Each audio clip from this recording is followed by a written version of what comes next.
ஒழுங்கு சரியில்லாம இந்தியனுக்கு சாவை கிடையாது. இந்த இந்தியாவின் வரலாறு. வெல்கம். இன்று செமிஃபைனலில் ஆஸ்திரேலியாவை சந்திச்சு மிகப்பெரிய 4 விக்கெட் வித்தியாசத்தில் பெரிய ஒரு வெற்றியை இந்தியா பெற்றிருக்கிறது. இந்த வெற்றிக்கு பிறகு இந்தியா சந்தோஷமாக ஃபைனலுக்கு போக போகிறது. இந்த வெற்றி உண்மையிலே மேட்சை பார்த்துட்டு இருந்தேன், அப்படியும் நெஞ்ச பிடிச்சி மேட்ச் பார்த்துருக்கேன். அந்த அளவுக்கு இந்த மேட்ச் ஒரு இன்ட்ரெஸ்டாக இருந்துச்சு.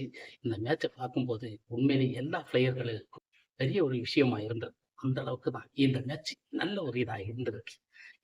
மேட்சை பார்க்கும்போதே எனக்கு பயங்கரமான ஒரு டென்ஷன், ப்ரெஷர் அப்படி இருந்தது இந்த மேட்ச். எல்லாம் ரெண்டுமே மிகப்பெரிய ஒரு டீம், மிகப்பெரிய ஒரு நாடு. இந்த 2 நாட்டுக்குள்ள ஒரு எதிரி பூனையமாக இருக்கும். இந்தியா இந்த மாதிரி சிக்கல்ல வரும்போது நிச்சயமாக ஆஸ்திரேலியா கூட விழுமானி இந்திய ரசிகர்களுக்கு பயத்தை எல்லாமே அடிச்சு தோல் கிளப்பி இருக்கு.